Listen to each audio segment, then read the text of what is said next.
1,00,000 మంది శివభక్తులతో కలిసి మహారుద్రాక్ష పూజలో పాల్గొనండి. వెంటనే కాల్ చేసి మీ పేరును నమోదు చేసుకోండి. మధు నమస్తే. నమస్తే అండి. మధు గారు, మామూలుగా అంటారు, నీవు క్షమించే గుణం నీలో ఉంటే నిజంగా నీ అంత గొప్ప మనిషి ఎవరు ఉండరు అని. ఓకే, ఎప్పటి వరకు క్షమించాలి, ఎంతవరకు క్షమించాలి, ఎన్నిసార్లు క్షమిస్తూనే ఉండాలి? ఇలా క్షమించుకుంటూ పోయే వాళ్ళు కొంతమంది చాలా సఫర్ అవుతున్నాం అంటారు.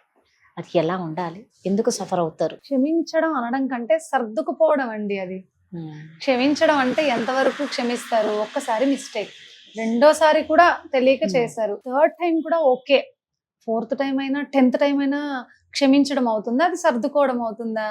చాలా మంది చేసే మిస్టేక్ ఇక్కడే.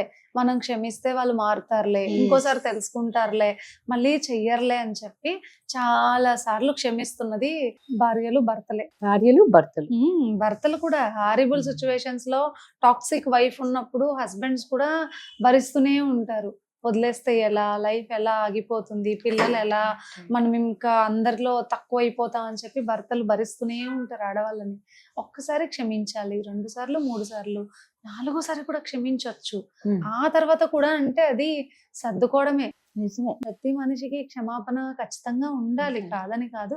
ప్రతిసారి చేసిన తప్పే చేస్తూ చేస్తూ దాన్నే క్షమిస్తూనే ఉండాలంటే జీవితాంతం అది క్షమాపణ ఎందుకు అవుతుంది కదా? ఎవరికైనా కూడా ఇప్పుడు ఒక లెవెల్ తర్వాత శిక్ష పడాలి. ఒక బైక్ కూడా మనము వితౌట్ లైసెన్స్ డ్రైవ్ చేసాం అనుకోండి, క్షమిస్తారా పోలీస్ వాళ్ళు? మనం అసలు అలాంటి ఖచ్చితంగా ఫైన్ వేస్తారు కదా. లైఫ్ లో కూడా అలా ఉంటేనే లైఫ్ కరెక్ట్ గా రన్ అవుతుంది. ఎప్పుడైతే అది లేకుండా ఏం కాదులే, చూద్దాంలే, ఇంకోసారి చేద్దాంలే అని మనం అనుకుంటామో అప్పుడు ఇలానే ఎవరైతే క్షమిస్తున్నారో ఆ పర్సన్ కి బర్డన్ పడుతూనే ఉంటుంది మళ్ళీ మళ్ళీ మళ్ళీ మళ్ళీ. ఆడవాళ్ళు చాలా సార్లు ఇబ్బంది పడుతున్నారు, మగవాళ్ళు ఒకలాగా. అంటే ఇక్కడ ప్రాబ్లం ఏంటంటే ఎవరైతే ఇర్రెస్పాన్సిబుల్ గా ఉంటారో వాళ్ళకి ఆపోజిట్ పర్సన్ కి దెబ్బ తగులుతుంది గట్టిగా. కరెక్ట్.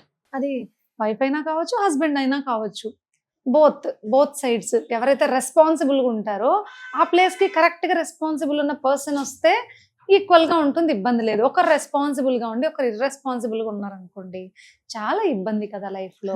ఎన్నిసార్లు సర్దుకుంటారు, ఎన్నిసార్లు క్షమిస్తారు? అది ఏ తప్పైనా కానివ్వండి కదా. అక్కడే కాన్ఫ్లిక్ట్స్ ఎక్కువ వస్తాయి వైఫ్ అండ్ హస్బెండ్ లో. చాలా చోట్ల అబ్బాయిలు అసలు రెస్పాన్సిబుల్ గా ఉండరు. వీళ్ళే పని చేసి, వీళ్ళే వర్క్ చేసుకొని, వీళ్ళే సంపాదించి, వీళ్ళే ఫ్యామిలీని మెయింటైన్ చేస్తూ, వీళ్ళే పిల్లల్ని చూసుకుంటూ, వీళ్ళే స్కూల్ మీటింగ్స్ అటెండ్ అవుతూ, వీళ్ళే వర్క్ చేసుకుంటూ, మార్కెట్కి వెళ్ళినా, ఇంట్లో పనులు చేసినా ప్రతిదీ ఆడవాళ్ళే చేసేవాళ్ళు చాలా మంది ఉన్నారు. సో అది ఎంత హారిబుల్. ఒక మనిషికి షేరింగ్ ఉండాలి కదా. నిజమే. వీళ్ళు వదిలేస్తారు ఒక్కసారి, ఇంకా మనం చేసామంటే రోజు మనకి చెప్తుంది అని చెప్పి వాళ్ళు అసలు చెయ్యరు, పట్టించుకోరు. స్కూల్ ఫీజులు కూడా వాళ్ళే కట్టే తల్లులు ఎంతో మంది ఉన్నారు. భర్త ఉన్నా కూడా ఏదో ఒక పని చేసుకుంటూ వాళ్ళే కట్టుకుంటున్నారు. ఎందుకంటే భర్తను వదిలేస్తే సమాజం ఏదోలాగా మాట్లాడుతుంది. ఎవడో ఒకడు ఉన్నీలే, మన పని మనం చేసుకుందాం, మన కష్టం మనం పడదాం అని చెప్పి చాలా మంది ఆడవాళ్ళు ఇలానే బ్రతికేస్తున్నారు జీవితాన్ని. అబ్బాయిలు కూడా సేమ్ అంతే. వదిలేస్తే ఎట్లా, రేపు పొద్దున నా పిల్లలకి తల్లి ఉండదు కదా అని చెప్పి వాళ్ళని భరిస్తూనే వీళ్ళే అన్ని పనులు చేసుకుంటున్నారు. కొంతమంది అమ్మాయిలు ఉన్నారు చూసారు, మాకేం తెలీదు, వంట తప్పితే మేము ఇంకే పని చేయలేము అని చెప్పి ఇంట్లోనే కూర్చుంటారు, ఇంకే పని చేయరు వీళ్ళు. ఫోన్ ఈవెన్ మాట్లాడమన్నా మాకు తెలియదండి, మాకు ఎక్కడవుతుంది, మాకు రాదు. ఇంకేదైనా బయట వెళ్ళి చేసుకురామన్నా మాకు రాదు. ఈవెన్ బండి నేర్చుకుంటే కూడా వీళ్ళు ఎక్కడ పని చెప్తారని వీళ్ళు నేర్చుకోరు. మాకు రాదు, మాకు భయం. మరి ఇన్నోసెంట్ లాగా బిహేవ్ చేస్తారనమాట. నాకు కూడా వచ్చి చెప్తుంటారు, అంటే ఆఫ్టర్ మ్యారేజ్ పిల్లలు కలిగిందా, మాకేమీ తెలియదండి, ఇంట్లో వాళ్ళు పెళ్లి చేసేసారు, చీర కట్టుకోవడం కూడా రాదు మేడం నాకు అసలు. మరి చీర కట్టుకొని రాందాని పిల్లల్ని ఎలాగన్నా, అదేమన్నా మీ ఇంట్లో వాళ్ళు నేర్పించారా కదా? ఇది నీకు అవసరం, నువ్వు నేర్చుకున్నావు, చేసుకున్నావు, నీ మనసుకు నచ్చింది. ఇది ఎందుకు నచ్చదు? బాధ్యత అయితే చేత కాదు, నీ ఆనందం అయితే చేత అవుతుందా? 2 పిల్లలు ఉన్నారు, నీకు చీర కట్టుకొని రాదు, ఏమీ తెలియకుండా పెళ్లి చేసేసారు అనే మాట ఆ అమ్మాయి చెప్తుంది. అప్పుడు ఎలా తీసుకోవాలి మనం? ఏమీ తెలియకుండా పెళ్లి చేశారు అనేది నిజంగా అది విననీకి విచిత్రంగా అనిపిస్తుంది. చాలా మంది ఆడపిల్లలు చెప్తారండి, నన్ను చదివించలేదు, వాళ్ళ వల్లే నా లైఫ్ ఇలా అయిపోయిందంటే. నేను చెప్తాను, చాలా మంది ఇన్స్పిరేషన్ స్టోరీస్ ఉన్నాయి. ఎన్ని కష్టాలు వచ్చినా చదివిన వాళ్ళు ఉన్నారు, ఎన్ని కష్టాలు వచ్చినా సాధించిన వాళ్ళు ఉన్నారు, ఎన్ని ఇబ్బందులు వచ్చినా ఓవర్కమ్ చేసి గెలిచిన వాళ్ళు ఉన్నారు. నువ్వు ఓడిపోయావంటే నీ ప్రయత్నం ఓడిపోయింది అక్కడ. అవును అంతే correct, కదా. correct, నాకు వాళ్ళు 100%. సపోర్ట్ చేయాలా, వీళ్ళు సపోర్ట్ చేయాలా, Yes. నా పేరెంట్స్ చదివించలేదు, మా అన్న వాళ్ళు చదివించలేదు, మా అక్కలు చదివించలేదు. చాలా మంది చెప్తారు ఇట్లా. ఎవరు వచ్చి ఎవరిని చదివించరు. మన కష్టం మనది. తప్పదు. మనకి ఖచ్చితమైన గోల్ ఉండాలి. నేను సాధించాలి అన్న ఇంటెన్షన్ మనలో ఉంటే ఖచ్చితంగా ఆ ప్లేస్ కి మనం చేరుతాం ఒక రోజుకి. ఎందుకంటే మనం అనుకున్న వేకి యూనివర్స్ మనకు ఖచ్చితంగా దారి చూపిస్తుంది. మనకు ఆ దృఢ సంకల్పం ఉండాలంతే. అది లేదు వీళ్ళకి. ఎంతసేపు ఎవరో ఒకరి మీద చెప్పుకొని బ్రతికిపోతారు జీవితం అంతా. అలాంటి ఆడాలని చూస్తే అనిపిస్తుందండి నిజంగా. అది చాలా తప్పు. భర్తనే అన్ని భర్తే చేయాల. వీళ్ళు జస్ట్ మాకు పెళ్లి చేశారు, మేము ఉన్నది ఇందుకే, మేము ఇట్లే ఉంటాం. సింపుల్ గా చాలా తెలివిగా బ్రతికేస్తుంటారు. ఈవెన్ దో వాళ్ళకు కూడా అలానే జరిగిపోతుంది లైఫ్. ఏం కష్టం ఉండదు అన్నమాట. ఇంట్లో చేసుకున్నా మాకు రాదు, మేము చేయమే ఇంతే. వంట చేసినామా, సీరియల్ చూసినామా, ఇంట్లో చూసుకున్నామా చాలు. ఎందుకంటే ఎక్కువ టెన్షన్ పడం. పిల్లలకు కూడా చదువు చెప్పు, మాకు రాదు, నువ్వు ట్యూషన్ చేర్పించుకో. మాకు ఎక్కువ స్ట్రెస్ ఉండకూడదు, ప్రెజర్ ఉండకూడదు. లైఫ్ హ్యాపీగా లీడ్ అయిపోవాలి. ఆ పక్కింటి వాళ్ళతో, ఎదురింటి వాళ్ళతో మాట్లాడుతూ, అలా ఇలా షాపింగ్కి వెళ్ళొస్తూ, వాకింగ్కి వెళ్ళొస్తూ లైఫ్ జరిగిపోతుంది వాళ్ళకి మంచిగా. అన్ని గాసిప్స్ మాట్లాడుకుంటూ హ్యాపీగా జరిగిపోతుంది వాళ్ళకి. బట్ రెస్పాన్సిబుల్ తీసుకుంటున్న ఆడవాళ్ళు ఎవరైతే ఉన్నారో వాళ్ళకి చాలా హార్డ్ సిచ్యువేషన్ అండి పాపం. అన్ని మేనేజ్ చెయ్యాలిగా. పిల్లల్ని ఫైనాన్షియల్ గా ఒక అబ్బాయి చేయడమే కష్టంగా ఉంది ఈ రోజుల్లో. అలాంటిది పిల్లల్ని చూసుకుంటూ, ఫ్యామిలీని చూసుకుంటూ, బయట వాళ్ళ మాటలు, ఇబ్బందులు ఇవన్నీ భరిస్తూ ఒక అమ్మాయి చేయాలం అన్నది చాలా కష్టం అవుతుంది ఈ రోజుల్లో. అది కూడా గుర్తించాలి.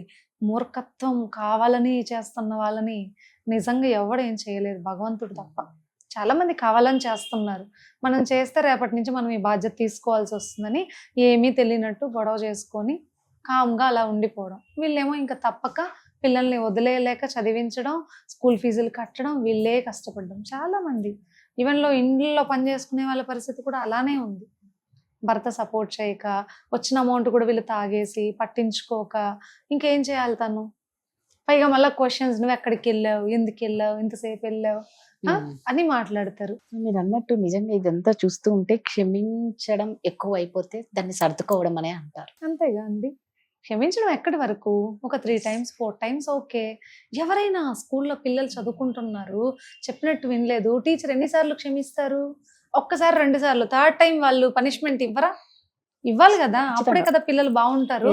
సేమ్ ప్యాటర్న్ మన ఫ్యామిలీలో కూడా అంతే కదా. బట్ ఇవ్వరు వీళ్ళు. అది ఎలా అయిపోయిందంటే సమాజంలో ఒక అసెట్ లాగా కలిసి ఉండడం అంతే. సో విడిపోయారంటే వీళ్ళు ఒక బ్రోకెన్ ఫ్యామిలీ, పనికిరారు అన్నట్లు ఈ సొసైటీ చూస్తుంది. సో ఆ ఇదిని వీళ్ళు తీసుకోలేరు. ఆ బ్యాక్లాగ్ ని, ఆ మాటల్ని, ఆ డిస్టర్బెన్స్ ని వీళ్ళు తీసుకోరు. అదొక హోదా, కలిసి ఉన్నారు అంతే. వాళ్ళు మాట్లాడుకున్నా పర్వాలేదు, లోపల ఏమైనా పర్వాలేదు. లోపల వాళ్ళు భార్యాభర్తలుగా ఉన్నా ఉండకపోయినా వీళ్ళకి అనవసరం. కలిసి ఉన్నారా, ఉన్నారు, అంతే కావాలి. తల్లిదండ్రులకైనా, అత్తమామలకైనా, సొసైటీకైనా, బంధుమిత్రులకైనా అందరికి కావాల్సింది అదే. ఒకవేళ డివోర్స్ అన్నా, అయ్యో డివోర్సా, ఎందుకు మొన్నంతా బానే ఉన్నారుగా, ఎందుకు ఇంత డబ్బులు ఖర్చు పెట్టి ఇప్పుడు మళ్ళీ డివోర్స్ తీసుకోవడం, ఇలాంటి మాటలు. వాళ్ళకి ఫ్రీక్వెన్సీ మ్యాచ్ అవ్వనప్పుడు ఉండి కొట్టుకొని చావడం కంటే విడిపోయి ఎవరికి నచ్చినట్లు వాళ్ళు బ్రతకడం మంచిది కదా. చాలా మంది చనిపోతున్నారు భర్తను భరించలేక భార్య, భార్యను భరించలేక భర్త. ఇంత బాధ ఎందుకు? కలిసి బ్రతకలేనప్పుడు హ్యాపీగా విడిపోయి సంతోషంగా కూడా బ్రతకచ్చు. కానీ కొన్నిసార్లు అది కరెక్ట్ కాదు. వెంటనే కొంచెం టైం తీసుకోవాలి, కౌన్సిలింగ్ తీసుకోవాలి, మారడానికి ప్రయత్నించాలి.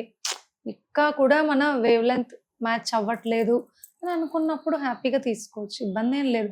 ఒకవేళ డైవర్స్ తీసుకోవడం చాలా తప్పు, నేరం అయితే గవర్నమెంటే ఇచ్చుండదుగా, కోర్టే చెప్పుండదుగా డైవర్స్ అని. దానివల్ల ప్రమాదం జరగకూడదు, ప్రాణం పోకూడదు కాబట్టి లాస్ట్ ఎండ్ లో అదొకటి పెట్టారు.